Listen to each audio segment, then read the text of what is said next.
coup, je vais interroger également Astrid, hein, qui pilote le pôle restauration collective d'Interbio depuis longtemps, pour qu'elle nous dise, et en restauration collective, avec tous ces pouvoirs publics qui nous rabattent les oreilles depuis des dizaines d'années pour nous dire il faut de la bio en restauration collective, finalement en fiction ou réalité?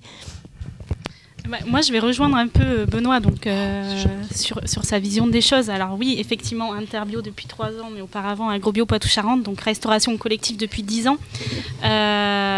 Donc accompagnement de l'offre, de la demande. Pour moi, c'est une mode, mais qui doit devenir une réalité. Alors c'est une mode, oui et non, parce que je suis aussi fille de viticulteur depuis 1986 en bio. Dommage. Et donc effectivement, enfin voilà, il y a quand même un contexte global et historique sur une filière qui monte en puissance. Mais effectivement, pour moi, c'est une mode aujourd'hui parce qu'on a beaucoup de demandes. Et quand on parle restauration collective, effectivement, en Nouvelle-Aquitaine et au niveau national, on a aujourd'hui des états généraux de l'alimentation qui portent également ces objectifs, notamment de 20% de bio, qu'on porte depuis des années à l'échelle de notre région. Donc cette mode doit devenir une réalité et déjà une réalité sur notre région, du moins en Nouvelle-Aquitaine. Pourquoi? Parce qu'on a une forte demande de la consommation. Je parle restauration collective, on parle de quoi? On parle des enfants. On parle des personnes âgées, on parle de nous-mêmes en restauration administrative. Qu'est-ce qu'on consomme? De quoi parle-t-on quand on consomme aujourd'hui un repas ou une denrée alimentaire le midi à la cantine, au self ou à l'hôpital. Et du coup, pour moi, ça pose un peu cette question de l'impact. Alors, Benoît a parlé environnement, mais pour aller plus loin, on peut aussi également parler impact santé. C'est vraiment des questions aujourd'hui que la restauration collective publique et privée se pose sur, voilà, quand je consomme un repas aujourd'hui et en tant qu'élu, quand je propose à mes convives, aux enfants de mes écoles, des repas, on va dire, de qualité et de bonne qualité, qu'est-ce que j'y mets dedans? Et aujourd'hui, on est sur une réalité effective sur la consommation de produits bio en restauration collective. Alors qui, certes, c'est pas non plus la poule aux œufs d'or, hein, rappelons-nous, la restauration collective, aujourd'hui en bio, on est à peu près à 4% d'introduction de produits bio au niveau national. En Nouvelle-Aquitaine, on s'aperçoit qu'on est peut-être un peu plus loin. On a une forte progression du marché, mais elle doit répondre à une demande sociale et sociétale de notre mode de consommation, donc se rappeler de quoi on parle en fait. Voilà, ça sera tout. Donc du coup, pour finalement avancer sur les propos d'Olivier tout à l'heure, est-ce que c'est rémunérateur la restauration collective en bio, Astrid? Et puis Olivier pourra nous parler en suivant de comment il a construit son prix avec les consommateurs. Alors, est-ce que c'est rémunérateur? Oui, ça doit l'être. En fait, quand on fait un choix de commercialisation et de marché, ça doit de fait l'être. Donc, par exemple, je calcule mes coûts de production. C'est le choix porté par Olivier et par l'ensemble de la profession agricole et agroalimentaire. On a aussi des exemples autour de la table d'opérateurs économiques. On parle de Prévert impliqués sur la restauration collective. La restauration collective aujourd'hui, et telle qu'on l'accompagne nous à l'échelle de la Nouvelle-Aquitaine, est dans une logique filière, dans une logique maîtrise des coûts à la fois pour la collectivité. L'idée, c'est pas de dire on va faire 20% de bio pour exposer le budget d'une collectivité et abandonner en fait les producteurs au quotidien. Donc dans notre façon d'accompagner, 20% de bio aujourd'hui c'est facile à faire pour une collectivité. Je transpose un peu de fruits et légumes, un peu de viande, un peu de produits laitiers, les 20% je les atteins facilement. Par contre, il y a nécessité d'avoir un accompagnement pour aller dans une logique de maîtrise des coûts. Qui sont les opérateurs que j'ai en face de moi en capacité de me livrer? Quelles sont leurs capacités logistiques?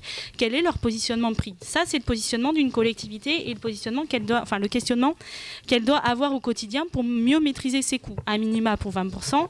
Quand on parle de 50% de bio en restauration collective, on met en place des actions, gaspillage alimentaire, formation des cuisiniers, plats alternatifs et autres. Alors, plats alternatifs, c'est pas forcément manger moins de viande, mais c'est manger une viande de meilleure qualité. Je pense qu'on est tous d'accord dans la salle. Après, du côté de la filière et du côté des producteurs et des opérateurs économiques, c'est la Restoco, oui, mais est-ce que je suis capable d'y aller? Est-ce que j'ai le coût de production adapté pour aller sur le marché de la restauration collective? On ne vend pas 1 kilo de pommes de terre en Restoco comme on va le vendre sur le marché. Par contre, on peut, à l'échelle d'un seul producteur, se dire je mets tout ou partie de ma production en restauration collective, oui ou non, quelles sont mes capacités, où est-ce que je dois aller, est-ce que je suis capable de livrer, est-ce que j'ai les volumes, est-ce que je dois m'associer avec d'autres producteurs. C'est la vraie question qu'il faut se poser avant d'investir un marché comme la restauration collective, enfin en l'occurrence en ce qui me concerne sur mon action. Donc oui, c'est rémunérateur. Oui, c'est un débouché qui est louable parce qu'on a des orientations sociales et sociétales. Par contre, non, je ne conseille pas à tous les producteurs, selon leur modèle, de se diriger à coup sûr vers la restauration collective. Olivier ? Je peux rebondir ? Exactement. Oui, du coup, moi j'ai fait un peu de... J'ai fourni en fait la restauration collective à une époque en légumes.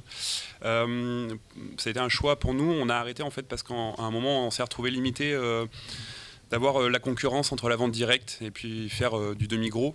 La problématique aujourd'hui pour la plupart des maraîchers en fait c'est la dimension de leur exploitation et leur capacité à produire.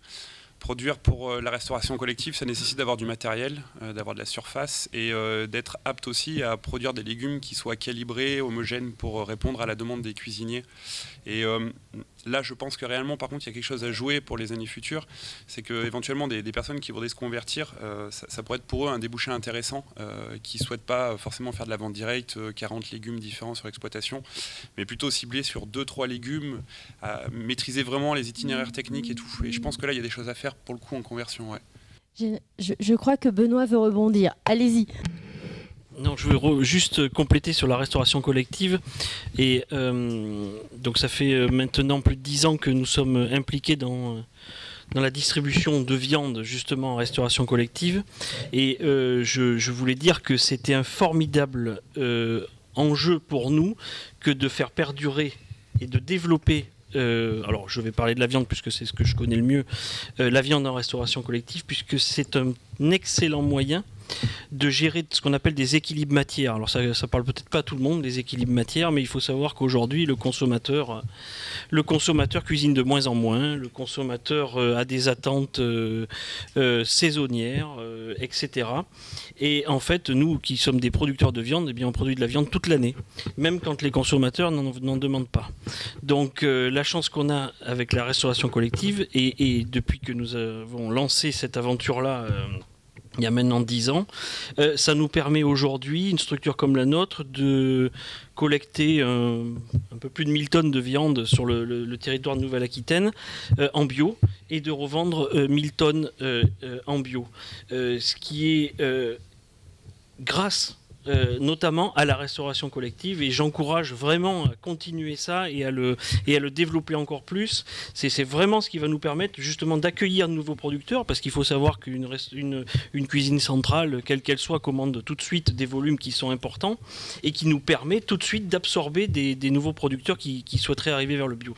C'est peut-être pas en termes de chiffres rémunérateurs en sens si on fait le compte, mais par contre en termes d'équilibre matière, ça vous permet de faire un résultat global qui est complètement cohérent. Donc à vraiment encourager.